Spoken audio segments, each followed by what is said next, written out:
Dragon Ball is fucking awesome. It's intense, it's high action, it's dramatic, and it's truly gripping from beginning to end.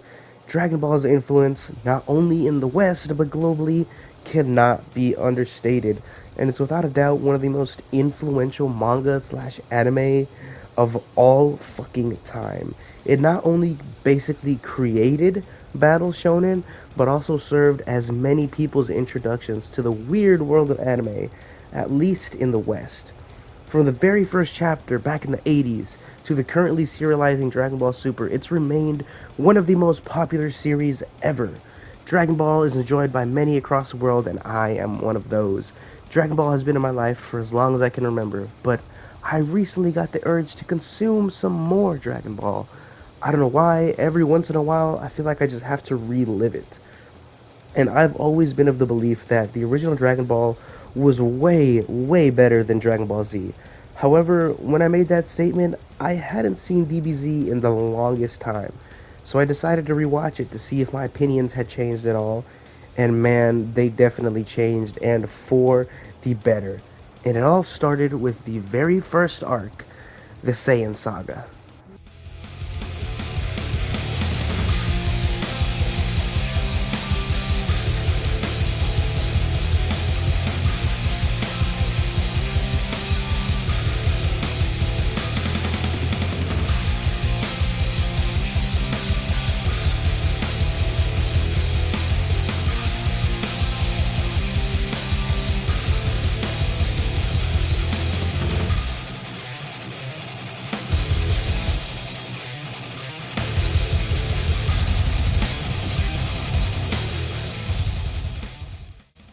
So Dragon Ball Z begins 5 years after the ending of the original series, or 5 years after Chapter 194, 5 years after the epic yet catastrophic fight against the heir of the great Demon King, Piccolo.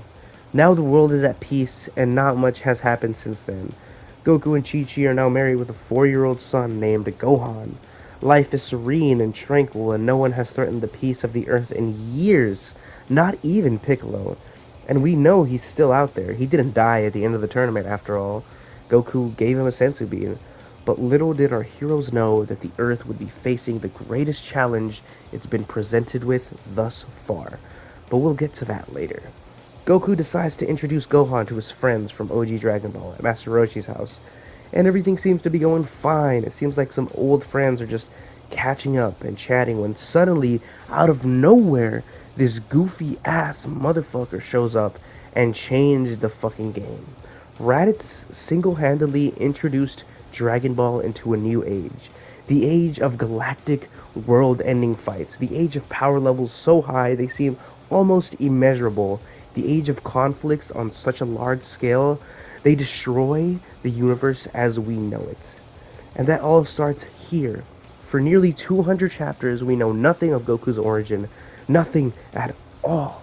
For a long time, he was a weirdly strong boy with a tail, who was capable of impressive and gargantuan feats. He was definitely not a normal human. But as to what his exact origins were, we really don't know. Or we really didn't know until now. Raditz, who is an alien from outer space, shows up to Roshi's house to inform everyone that 1. He is a part of a warrior race of aliens with natural tendencies for battle, called the Saiyans. And 2. Goku is also a Saiyan, originally named Kakarot, and he and Raditz are biological brothers. And 3.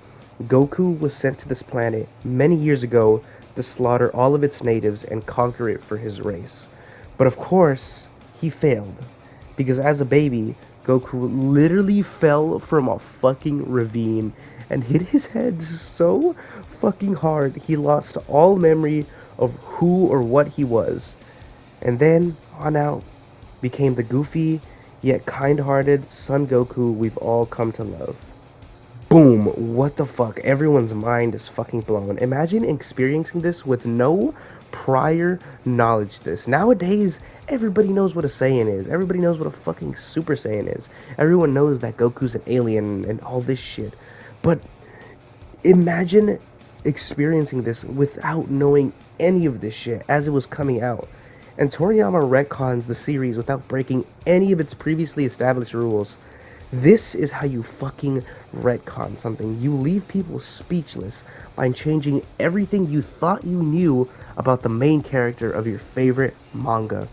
Unfortunately, Raditz serves mostly to provide exposition for the audience here and doesn't do much past that. He does kidnap Gohan though and flies away, inviting Goku to conquer a planet with him and two other Saiyans, because they could use the help. He tells him to bring the bodies of 100 humans and bring them to him the next day to prove his loyalty. But then Piccolo shows up, and oh my god, this shit is crazy. The literal antagonist of the previous arc shows up saying that they need to team up against Raditz, stating that he's too strong for either of them to feasibly beat on their own, and that they should both put their beef on hold and defeat the common enemy so there's still an Earth to fight on.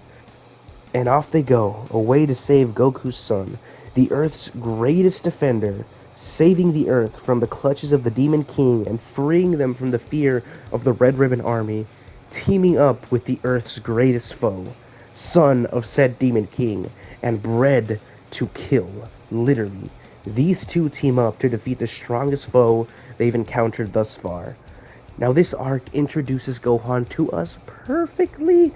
Toriyama intentionally made him the exact opposite of his father Goku. Gohan is timid and shy, he's not independent, cannot fight, and wants to focus on his studies. Very unlike his father. He's the exact opposite in every way, except for the purity of his heart.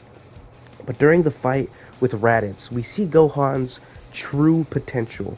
Raditz is too strong. Even both Goku and Piccolo can barely hold their own against him.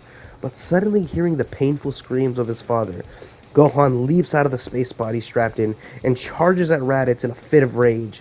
He hits him directly in the chest, dealing the most damage that any of them have dealt to him thus far, surpassing both Piccolo and his dad, but only for a brief moment. This is the first glimpse we get to the kind of character that Gohan is, at least on the battlefield. A character driven by emotion, someone who has even greater fighting potential than his dad, a character whose most powerful feats are fueled purely by anger. It's shocking to see this unfold. A 4-year-old kid overcoming the strengths of a warrior who's trained and dedicated his whole life to martial arts, and a spawn of evil powerful enough to conquer the earth, and an alien from a warrior race so strong that they eradicate all life from other planets. This 4-year-old kid surpassed all three of them purely just by being fucking furious. But of course, this strength only lasts for a moment. Like I said, he's a character driven by emotion, and after this, all that power suddenly goes away. With Raditz being too powerful for them to beat, Piccolo and Goku resort to a dire solution. Goku grabs hold of his brother and stands his ground. He holds his arm back and keeps him still while Piccolo charges up a new powerful attack he's created. And eventually, it was done. Piccolo's beam barrels towards Raditz and Goku, piercing through both of their bodies. They fall to the ground in agonizing pain, and they have a lifeless look in their eyes. Both Goku and Raditz pass away right before the viewer's eyes. What the fuck? And don't forget, before Raditz's death, he informed them that in 1 year, 2 Saiyans will pay a visit to Earth and finish the job. 2 Saiyans who are far stronger than Raditz. And this is just the beginning of this crazy ass arc. This was the mere introduction. We're only just getting started. It's been only a few episodes into the anime and a few chapters into the manga since this arc began, and we've established a backstory for a character who never previously had one, introduced a new character in Gohan, and killed off the main character right before introducing the biggest threat this series has seen so far. And in preparation for the Saiyan invasion, the Earth's heroes began to train, and Piccolo decides to take Gohan under his wing and train him up to be ready for when the Saiyans arrive a year from now. Now this training arc is classic anime, classic fucking shonen. It's fun and honestly sort of lighthearted, especially when King Kai is introduced as Goku's new master in the afterlife. He is legitimately hilarious, but in the stupidest fucking way. It serves well as the calm before the storm. I love this training arc. It's very, very chill, and it's kind of goofy. Even Gohan and Piccolo's training is going well. Who would have thought that the series' biggest antagonist would go on to train the son of the main character, and through this training, they start to form a bond. Gohan starts to find the good inside of Piccolo. Gohan was the first person to view Piccolo as a friend, and Piccolo begins to form a bond with this young boy. They start to become unlikely friends, and we start to see the beginnings of Piccolo's change. Piccolo never thought he would begin to care for this young boy, but in the end, they bonded. And it's one of the most touching relationships in the series. They have a connection unlike any other, and it's the level where most people consider Gohan or Piccolo to be Gohan's real father. I mean, all jokes aside, their relationship is super touching and one of the most heartwarming things this series has to offer. As time passed, Goku, Gohan, and Piccolo and the rest of the Z Fighters resumed their training, and this training arc fills the audience with such hope. It's classic shonen training for the big event. It's genuinely uplifting and inspiring, and really makes you believe that they're going to win. Until the day finally comes. The Saiyans arrive on Earth. Immediately upon arrival, the Saiyans showcase their tremendous levels of strength, blowing up an entire city with seemingly no effort, and perfect introductions to their characters as well. Nappa, being the one who blew up the city, is reckless and hot-headed. He's arrogant and cocky, while Vegeta, the tactician, criticizes him. Instantly, he takes offense to his approach, saying that it was careless to blow this entire city up because it could have had a Dragon Ball in it. And what if it did? They would never know, and now it's gone. Instantly, this characterizes Vegeta as someone who gives everything a second thought, and also the one with the power, the one of the two with an actual voice.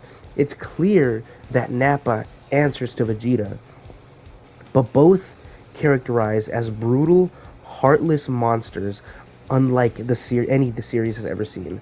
Characters who can level a city in seconds without a second thought. Characters with no guilt, no empathy, and complete disdain for anyone that stands in their way. And when the Z Fighters finally face the Saiyans, you feel the weight of this confrontation. The day that they've been training endlessly for has finally come, and everything seems to go well. The battle against the Saiyans doesn't seem so hopeless. You feel like the characters can maybe do it. They bring out the Cybermen, and Tien handles the Cybermen no problem. It feels like they have some confidence. But then suddenly, everything goes to shit. Everything begins to fall apart. Yamcha gets caught off guard by Cybermen and is killed right before our eyes. And in a fit of rage, Krillin, the most powerful human on the planet, releases an insane barrage of ki blasts, taking out multiple Cybermen at once. And that's when Nappa begins to fight. And at this point is when they've realized that they are in fact not ready for this. They are not nearly as strong as they should be, and they can barely damage these Saiyans. It was at this point that they realized that they were fighting for their lives. And this battle with the Saiyans works great for so many reasons. Piccolo gets even more characterization as a father figure for Gohan here. He shows that he is constantly alert of Gohan and his surroundings by stopping the Cybermen before reaching him. He teaches him in the midst of battle how to feel and sense a fight with your body and energy, since they're moving too fast for your eyes to keep up with. It's wonderful, and it also characterizes Gohan even more, as well as he especially was not ready for this. Initially, he went into this with a positive attitude, and in the midst of action, he's just too scared. He's only like 5, and he's never had any prior experience in battle. Of course he would react this way. Of course he's going to be terrified, especially once he's put on the spot. When Krillin and Piccolo are basically juggling Nappa, and the final blow comes straight to Gohan, he messes it up. Because at the end of the day, he's just a kid. He freezes up, he chokes, he can't face Nappa head on. He's too scared. Tien and Chaozu die in the worst ways possible as well. They die horribly. Chaozu sacrificing himself, literally self-destructing in the saddest way possible, just so he could save his friends. All he wanted to do was save his friends, and he was willing to give his life. He was willing to put his life on the line just to make sure everyone was safe.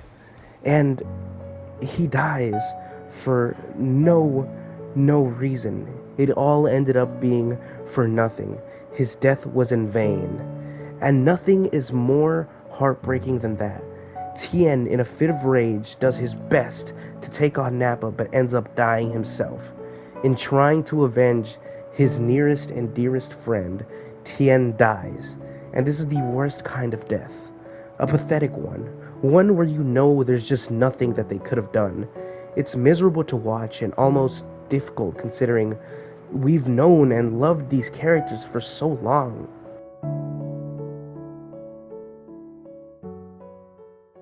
This has gotta be some kind of nightmare! Where are you, Goku? We need your help! This feels dark. This feels scary. You can almost feel the fear through the characters.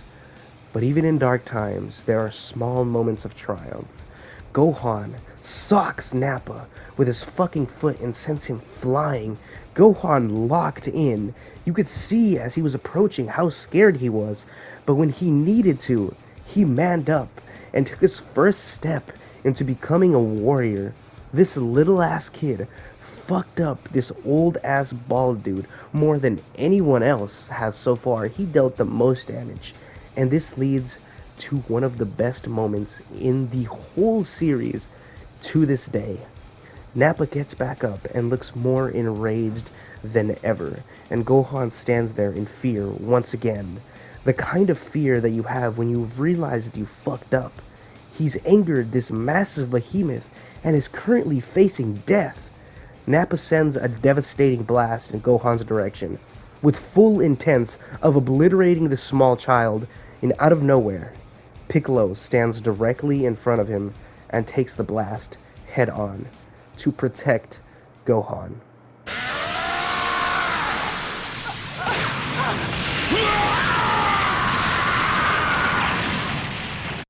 Since this arc has begun, we've seen Piccolo slowly change into the Piccolo we know now. Teaming up with Goku, taking Goku's son into training, things the previous Piccolo would have never done, and steadily building a father-son bond with this little boy. And this is the moment where the new Piccolo is fully realized, the moment that he takes the shot for Gohan. His character development is incredible. Piccolo, a spawn of evil, previously the greatest threat the Earth had ever seen, and a being born purely out of spite and revenge for Goku, sacrificed himself for a little boy, and not just any little boy, the son of his arch nemesis, Goku, the son of the man he was meant to kill, the son of the man he was born to kill. But he's changed. He's compassionate. He looks out for Gohan. He cares for him. So much so that he'd give his life away just to save him. And Piccolo's death is one of the saddest to date. It's one of the most tragic deaths I've ever seen. Gohan was the only one who ever treated him like a friend. The only one who ever gave him a chance and truly got to know him. The only one that didn't treat him and instantly assumed that he was a monster. And those are some of Piccolo's final words before he passes away. I want you to know, you're the only real friend. The only real friend I ever had. These past few months, they really weren't half bad. You'd better not die, Gohan. What an incredibly powerful moment, and one of the most memorable in the series. Truly one of the most soul-crushing things I've witnessed, and the very definition of the word bittersweet. And due to his death, Gohan retaliates in anger, but fails. This also means that with Piccolo gone, Kami is dead as well. And if you don't know anything about Dragon Ball, Kami is the creator of the Dragon Balls, and with him gone, there is no Dragon Balls. Meaning that the heroes are dead and they can never, ever be revived like they previously have. And at this point in the battle, almost everyone is gone. All of the characters we've gotten to know over hundreds of episodes, gone in an instant. And this is the first time this series has had this much weight. Never has a situation ever felt so dire. Most of the main cast is dead, including but not limited to the villain from the previous arc and the main character. And this has so much impact because Dragon Ball has never ever reached this level of hopelessness, and it hits so hard. But then when everything feels like it's over, when you're on your very last breath, he finally shows up. And I've been intentionally not mentioning Goku, if anyone has noticed, and that's for a reason, to amplify the feeling of hopelessness in this fight. But since he's been wished back, he's been training with King Kai non-stop, and is finally back from Otherworld, I would barely even consider this a fight. It's more like a massacre. But God, when Goku finally shows up, god damn the relief that you feel when this man walks up. It feels like the entire tone and energy of the scene has changed. It feels safe now, and I feel like that's the best way to describe it. This is a moment of safety. Goku, the warrior that saved the world and thwarted evil time and time again, is finally back, and the feeling of solace is insane. I imagine this is what the characters must feel like when he has shown up previously in even other dire situations. And in general, Goku fashion, he shows up and pays his respect to his deceased friends and cares for the ones who are still alive. The kind-hearted, lovable Son Goku is back, and what's more important, he has gotten so astronomically strong that he straight up ignores Nappa and Vegeta, and he kicks Nappa's ass. He just fucking destroys him like it's nothing. He leaves Nappa completely incapacitated, and as he lays on the ground, Vegeta disposed of him like he was trash, because to him, he no longer serves any purpose. He doesn't need him. He's useless. The true antagonist of this arc is revealed. The tactical, soulless, prideful Prince of all Saiyans makes his presence known. And now commences one of the greatest fights that Toriyama has ever showcased. The highlight of this arc and what is considered to be one of the most iconic moments in Shonen, Goku versus Vegeta. Now, people have talked about and praised this fight endlessly, and for many reasons, and that's what I'm going to get into right now. First, let's start off with the theming. This fight has a very clear theme: class. A common theme showcased throughout this arc is class, especially class between warriors. The Earthlings are considered to be low class by the Saiyans, weaklings who were always meant to be weak because that's how they are born. The Earthlings are constantly criticized by the Saiyans for showcasing compassion, teamwork, and love. To them, strength is the only thing that matters, and not just strength, but natural born talent. The Saiyans are powerful because it is their birthright. They are naturally born to be this strong. The Earthlings are the opposite. They trained for their strength. They worked hard for their strength, and they're still not strong enough to beat the Saiyans. And this fight is the perfect climax to an arc that's all about that. Goku and Vegeta face each other and talk for a moment before their fight. Vegeta criticizes Goku, and not only criticizes, but makes fun of Goku for being outcasted to Earth and for being a low-class warrior. He tells him he should feel lucky that he gets to fight an elite like him. And of course, Goku considered it a blessing that he got sent to Earth. After all, without getting sent to Earth, he never would have gotten the life he has right now. And then they utter the two most memorable lines from this fight. Goku saying, maybe even a lower class outcast can surpass an elite if he puts his mind to it. Vegeta responding, Now let me show you a wall you will never have the ability to scale through effort alone. Not only does this perfectly encapsulate both of their characters, but it sets up this fight amazingly. And boom, the fight commences. And once it does, Vegeta is shown to clearly have the upper hand. He is naturally stronger and faster than Goku, and there's no disputing that. And both Vegeta and Goku know this. This only further reinforcing Vegeta's confidence. But of course, Goku has some tricks up his sleeve. This battle has a certain flow to it, and it's simple but satisfying to see unfold. It's essentially a call and response, where one of the fighters does something, causing the other to resort to something more extreme. Because Vegeta is naturally stronger than Goku, Goku had to use the Kaioken, a technique that will amplify his strength and speed for a short moment, but can damage his body if used in excess.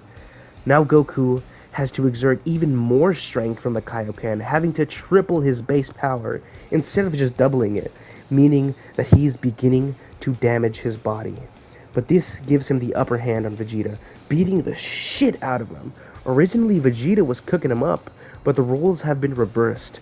So much so that after damaging Vegeta with the Kaioken, Goku was able to deal significant damage to Vegeta in his base form. And this angers Vegeta, and angers him a lot. Here, his character really shines through.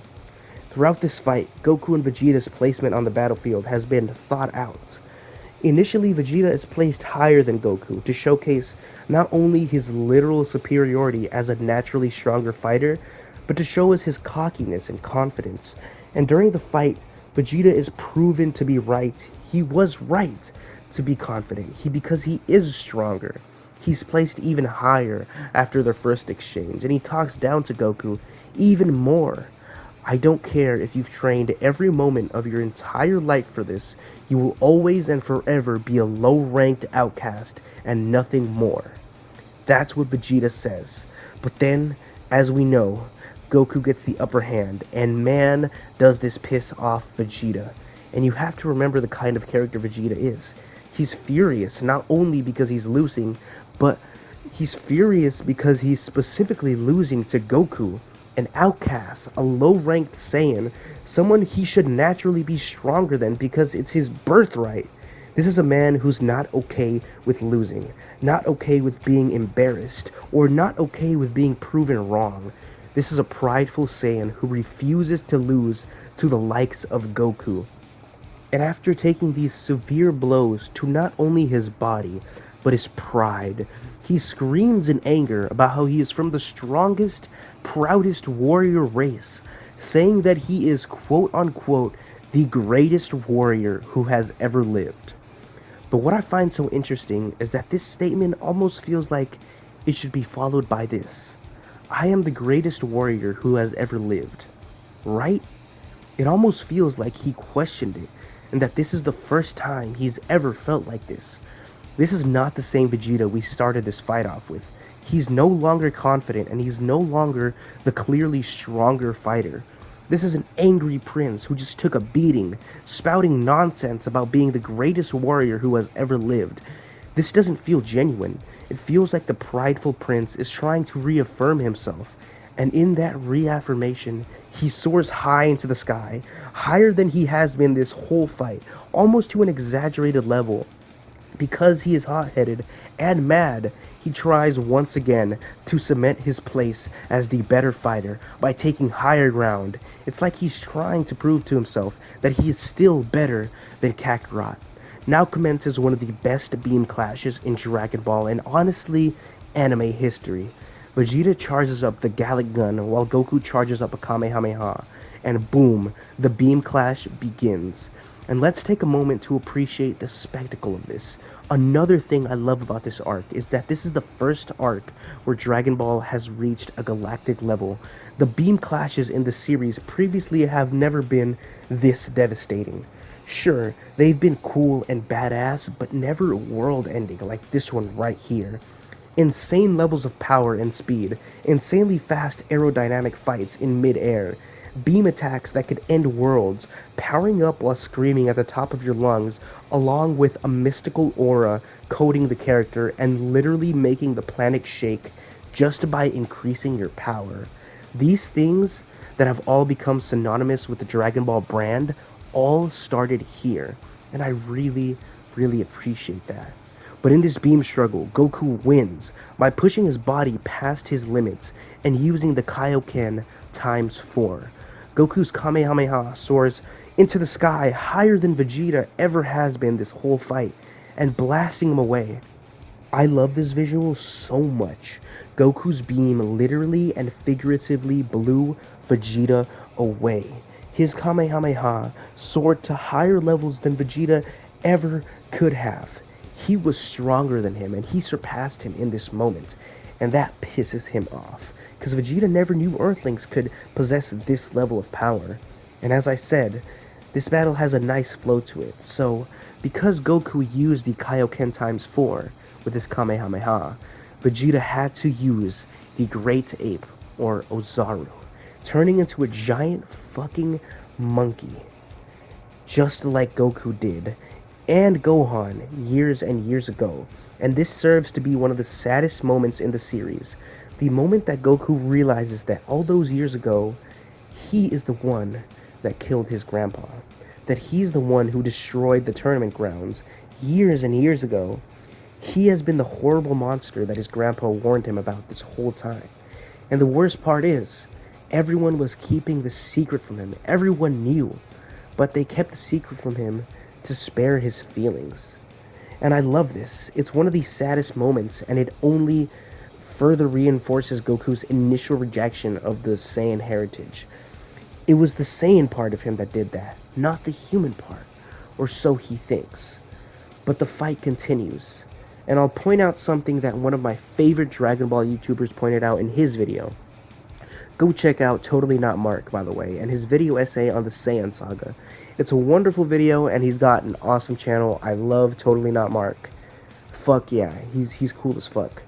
But he talks about how some of the techniques to use in this fight are some of the best techniques introduced in the whole series.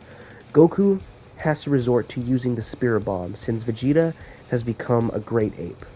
Goku's Spirit Bomb is a powerful technique that comes with its risk.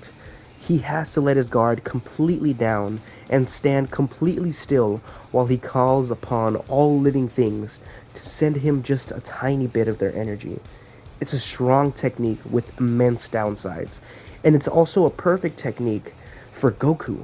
A technique passed down to him by one of his many masters. A technique only few people can learn because of what you need to do, because of the requirements. You must be pure of heart to learn this technique. You must be able to cross the 600,000 mile bridge that is Snake Way. And you must be accepted by King Kai and trained by him. And you have to die. This is only in Otherworld. And the Great Ape technique serves as the thematic opposite to that. It's a power not earned, but passed down by birth. It increases Vegeta's speed and strength tenfold with no downsides whatsoever. He has complete control of his mind and who he is, unlike Goku and Gohan, who become savage beasts in their Great Ape forms. It has no downsides except for one: the blow to his pride. One downside perfect for Vegeta's character, and he has to resort to using this technique against a low-class warrior. Go check out Totally Not Mark again, by the way. He made some great points in his video, and fuck, it's just an amazing video. Please go watch all of this shit. And this serves to be one of the most tense moments in the whole series. The clashing of these techniques is perfect, but in the end, as hard as he tried, Goku just couldn't get the Spirit Bomb off in time. And Vegeta continues to destroy every single bone in his body, leaving Goku completely immobilized. Battered and bruised, we are faced with the reality that Goku has lost, and he's come to terms with this. The Earth is done for. He tried his best, but he just couldn't beat Vegeta. And when all feels hopeless, Goku is saved by his loving son and his best and closest friend, Earlier, while flying away from the battle, Gohan and Krillin go back to help Goku. And what's so powerful about this moment is that it's not Krillin who suggests going back, but Gohan, the 4 or 5-year-old boy who was kidnapped, the boy who cried and was terrified by the idea of fighting, the boy who froze up when faced with fear, chooses to go back and face the strongest opponent anyone in this series has ever faced. And it's when Krillin and Gohan show up where this becomes more dire than ever before. All of our heroes are dead, the Dragon Balls are gone, the strongest character is down for the count, and Gohan and Krillin lack the strength to take down the Great Ape Vegeta, but it's almost like nothing has changed. Everything is still hopeless. But then out of nowhere, Vegeta's tail gets cut off and he reverts back to his normal stage, cut off by none other than Yajirobe.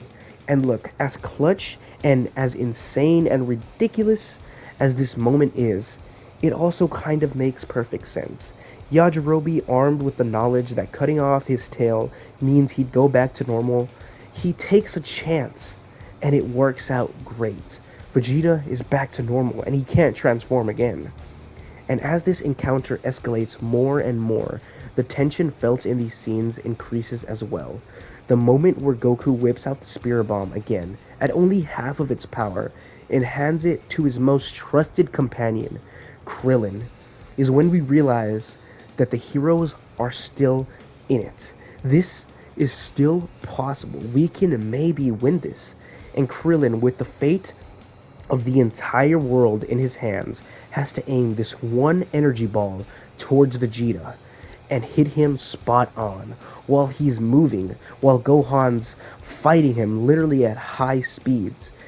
And of course, when he does it, when he finally throws the Spirit Bomb towards Vegeta, it goes barreling towards him with the fate of the entire world riding on this one attack. It misses.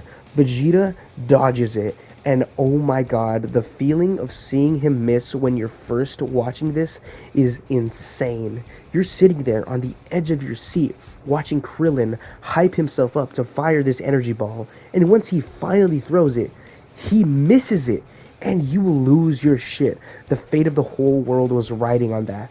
But then, the ball comes barreling straight towards Gohan, and this is it.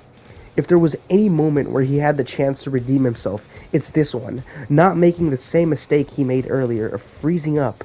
He bounces the ball straight onto Vegeta, landing the Spirit Bomb directly onto him, dealing immense damage. And the relief of this moment is unlike anything I've ever experienced. Vegeta, this seemingly undefeatable monster, is now gone, and the heroes can finally relax. Or so we thought. After Vegeta's body lands back on the ground, he wakes up. Oh my fucking god, Vegeta will not go out that easy. But he is weak. You feel the dread of Vegeta getting back up just as much as the heroes do. It feels like this motherfucker just won't fucking die. And at this point, it feels like they've done everything they can and they just can't defeat him. That is until Gohan goes Great Ape as well. And this is wonderful. It doesn't feel forced like all those other time Goku's tail coincidentally grew back in the original series. This is Vegeta's own doing. He directly caused this, and he pays immensely for it. He made the artificial moon so he could transform into the Great Ape. And Gohan's monstrous Great Ape acts as the Earth's last line of defense against the Earth's greatest foe. And Vegeta, tired and worn out, tries to defeat him by cutting off his tail. He succeeds, but in the process, gets crushed by this massive ape. And that's when it finally ends. It's over. The great Vegeta has been defeated. The iconic fight between Goku and Vegeta played out perfectly. Even with Gohan and Krillin arriving, it was perfect. And I love that this is how the Earth won against the Saiyan, because this fight is not only exploring themes of class, but showcasing to us both Goku and Vegeta's character. In the end, Goku or the Earth won because of the person Goku is, and Vegeta lost because of the person that he is. The few times Goku had the upper hand on Vegeta was because of his hard work and dedication, because he always seeks improvement. He's constantly wanting to improve his battle skills. His techniques, while being taught to him, are all taught to him because he sought more power from many different masters. Vegeta's great ape technique is something that he was born with, not taught, because he feels that there's nothing he can learn from anyone. In his mind, he's already superior to them, and no one can teach him anything he doesn't already know. Goku wants constant improvement. He wants to get stronger. Vegeta wants to be atop everyone. He wants to be the strong guest. They both seek improvement, but in different ways. And Goku, during this fight, is at a clear disadvantage. All of his techniques, while powerful, all have drawbacks. But Goku also has an ironclad sense of will, and will fight till his very last breath. And he did, in fact, fight with all his might. He gave it his all, but he just couldn't defeat him. But there's another aspect of Goku's character that means this fight is not over. Goku's kind-hearted nature and pure heart allows him to have an effect on people. People naturally gravitate towards Goku because of the kind, genuine person he is, meaning that Goku will always make allies and always leave a lasting impact on people. Allies that will be there for him when he needs it most. Most of the main cast have been antagonists in some way, but Goku's influence has changed them into trustworthy friends. And Goku treats his allies with respect. He loves and cares for them. Goku tries to protect his allies, and Vegeta disposes of his. To him, everything positive about Goku's character represents a sign of weakness, when in fact, that's exactly why Vegeta was defeated in the first place. Goku treating his allies with respect, like they should, or like you should, and doing anything he can to save them, directly causes Vegeta to be defeated. This fight was incredible in many regards, and it was satisfying to see Vegeta's eventual defeat. And speaking of his defeat, when Vegeta is nearly dead, one of the most powerful moments in this arc plays out. Vegeta lays there, battered and bruised, and he was proven very, very wrong. That statement he made earlier no longer stands. Now let me show you the wall you will never have the ability to scale through effort alone. The Earth, through sheer power of will and determination, defeated the great Vegeta. And as he lays there, knowing he's beat, he calls for a space pod to pick him up. He has to suffer a fate worse than death, at least for a Saiyan. He has to surrender and retreat, dealing a massive blow to Vegeta's pride. But this is only the beginning of his amazing character arc. This is where the change all started. Vegeta went to Earth expecting an easy fight, but was proven extremely wrong. And the proud Saiyan Prince had been extremely humbled. But this also serves as a great character moment for Goku. As Vegeta is using all the energy he has left to crawl towards his space pod, Krillin races towards him with a Yajirobe sword, ready to stab him and kill him. But as he's about to, Goku tells Krillin to stop. Now at the beginning of this arc, we're introduced to Goku's Saiyan heritage, and he initially rejects it. How could he be one of these Saiyans, these monsters who could destroy and conquer planets? Not even could, they just do. But let's not forget, Saiyans are more than that. Saiyans live off the thrill of battle, and they love to fight. And throughout this whole fight against Vegeta, despite the stakes being higher than ever, despite all of his friends being dead, Goku can't help but admit how much he's enjoying the fight, just like a Saiyan would. And near the end, we get the first glimpse of Goku accepting his Saiyan heritage. Or maybe accepting isn't the right word, but the very first instant where Goku's Saiyan instincts shine through. As Krillin is about to kill Vegeta, Goku tells him not to, because he thinks it'd be a waste. And this is undeniably selfish and strange for someone like Goku to say. I'd almost say it was out of character, but it makes perfect sense within the context of this arc. Goku has never done something like this. Maybe giving Piccolo a sensu bean, but Piccolo didn't actually kill anyone.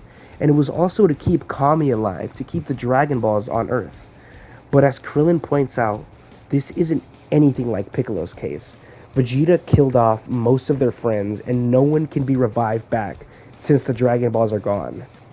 Vegeta threatened to destroy the entire planet and showed no mercy to his opponents or his allies. But Goku asks Krillin to please let him live. He begs him because he wants to fight him again someday. Goku himself acknowledges that this is selfish or crazy. He realizes what he's doing and saying, but he just can't help it. And if you think this way of thinking is ridiculous, well, that's because you're a human. Remember, Goku is an alien. This is his natural instinct as a Saiyan, and he lets Vegeta go. In this scene and many others are when what version of Dragon Ball Z you consumed comes into play. Because in the original very inaccurate Dragon Ball Z dub, Goku is framed as a kind-hearted character like he typically is, and tells Krillin that he shouldn't kill Vegeta because it's not the right thing to do. It's wrong to kill him, which, bullshit. Goku doesn't always kill, but he doesn't have a clean streak. He's killed in the past, but only when he deems it necessary. But anyways, Vegeta escapes and the arc ends. Although the Saiyans may have been defeated, the collateral damage they have caused seems irreversible. Piccolo and Kami are dead, meaning the Dragon Balls are gone, so no one can be revived. Half of our main friends have died in the terrible battle against the Saiyans, and Vegeta isn't even dead and is planning to come back for revenge. This is a depressing ending to this arc. Everything seems hopeless, and it's a wonderful ending. It fits perfectly with all of the hopeless tone this arc has had. It doesn't even feel like a win in a way. It feels like the heroes still lost, or so they thought. Our main man Krillin has a plan that might be able to bring back the Dragon Balls along with everyone killed by the Saiyans. And that segues perfectly into the next arc, the Frieza Saga. But we'll get into that next time. So anyways, thank you for watching. I know this video is a bit on the longer side. I mean, the other ones have also been a little long, but this one is like almost double the length of most. So if you enjoyed it, please let me know. Thank you for watching. If you stuck around to the end, you're wonderful. You're awesome. Go have a great day. Go eat some cereal. Go eat some mac and cheese. Alright? Now thank you for watching. Goodbye.